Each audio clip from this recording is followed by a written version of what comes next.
everyone, Melissa here. Today I am going full out fall for a mani.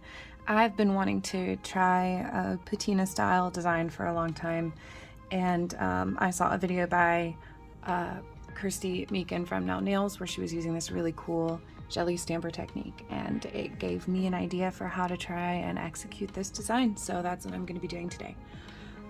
I'll be using Intensified by Dipp'd. This is just as an accent color to go with the patina color. For some reason I really love like that turquoise copper with this kind of burnt maroon rusty kind of red. I think it's a really cool combination. In fact, I kind of have another design coming up with a very similar color story, so you'll see I love this combo and I've been wanting to do the combo for a while. I'm also going to be using Dipp'd Onyx. This is just going to be a base for the copper nails. And then for the copper itself, I'm going to be doing some chroming using 10X Tina's Patina, cider from Dipp'd and Sparkles, and a little bit of haiku from Dipp'd. So I'm going to go ahead and get into just dipping out the base. I'm going to be doing 3 dips of onyx on both of the nails where I'm going to be doing the patina design, and then the rest I'll be doing in intensified. Okay, now I've got those filed. Before I start doing my chroming process, I'm actually going to prepare my rubber stamper because it does take a little bit of time to dry. So I just have this rubber stamper I got from Amazon. For this technique, keep in mind that there's a large possibility that you could end up getting cracks and breaking your rubber stamper, so you may want to be prepared for the fact that that's going to happen. So I use this one just for this technique. I have another one that I would use for stamping or anything else that I would do. So I'm going to be using a mica pigment that I have. It's a turquoise one. I got this from Wish, I believe. I got it in a huge pack of a bunch of different pigments. I can try and find it and link it, or I can try and find something similar. So if you want to do this, you can. But any turquoise pigment would work. So I'm just going to be using a little applicator here, and I'm going to just start rubbing the pigment into the jelly stamper.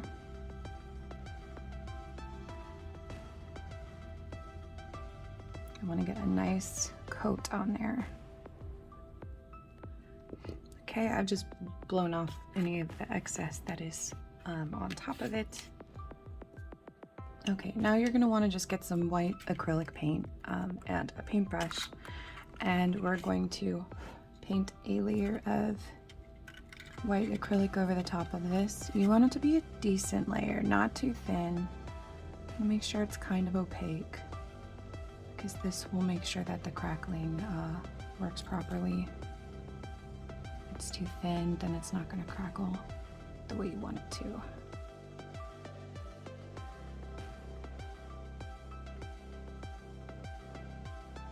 Okay, and I'm just going to set this aside to dry while we do the chroming parts of the nail.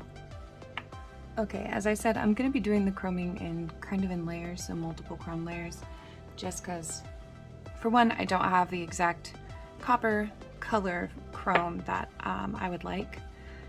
If you do have a great copper chrome, then just use that. But I also kind of like the different colors because it kind of gives that copper kind of look where there are different colors of copper in there. So I'm going to start with the base, which is the darkest one. It's actually going to come out not as copper as it would chromed over a lighter color, just because I have black underneath, but that's okay.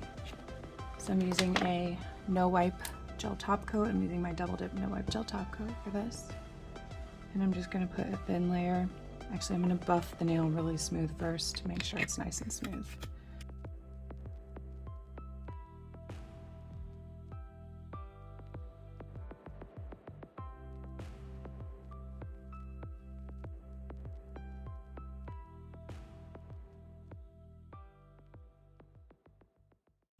Okay, so we're going into patina first. I'm just gonna get the whole nail down in there.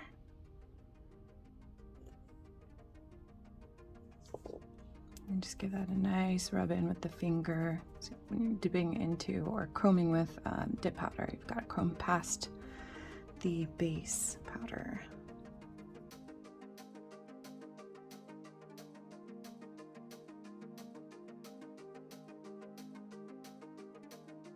I'm just brushing all that excess out of the way so I can make sure that I got in cuticles and along the sides, because that base powder will stick on there and you'll think that you have it chromed on, but it's not.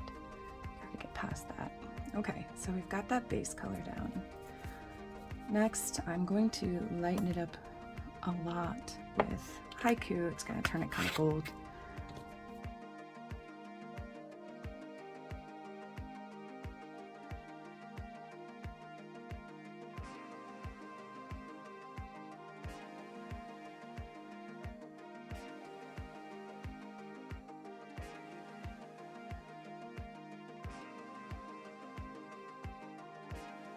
Okay, and then finally I'm going to do cider over the top, which is like an orange shimmer, a nice coppery orange shimmer. And then the gold underneath is going to add the metallic, so it looks bronze. Okay, now I'm going to be using my foil gel from Dipp'd. This is to give a nice sticky adhesive layer on the nail for the crackle part to stick on there nicely. So I'm going to do a nice thin layer of this foil gel, and then a 30-second cure for that. Okay, by now our acrylic paint should be dry. I'm going to go ahead and pull the jelly stamper out of the holder. And you're going to take it and kind of bend it, which is why I have broken pieces here. Kind of pull it, bend it, pull it. And you're pulling that acrylic paint and crackling it apart a bit. Now to apply it for the nail, I'm actually going to kind of fold it just slightly so that it's crackled. And then just dab it to the nail in places.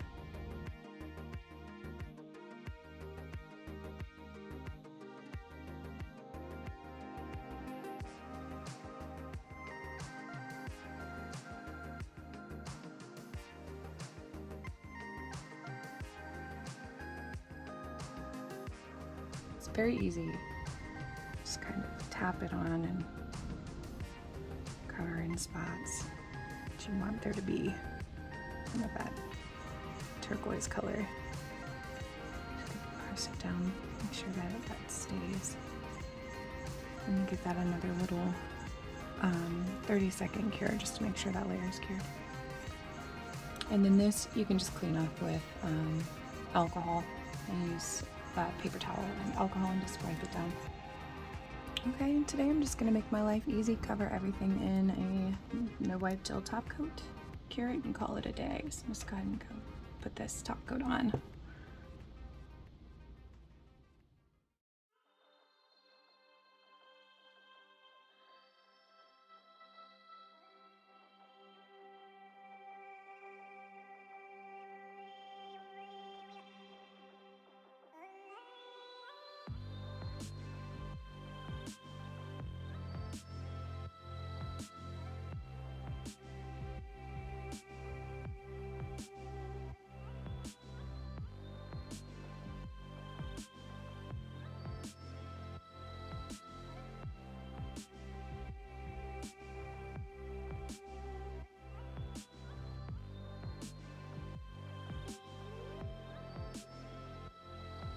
All right, and there we are with the finished look. I love this so much. I love the look. I think it's so cool, and the technique was so much fun and has so many different possibilities. So you let me know what you think, and if you have any cool ideas what you can do with this technique, and I will see you next time.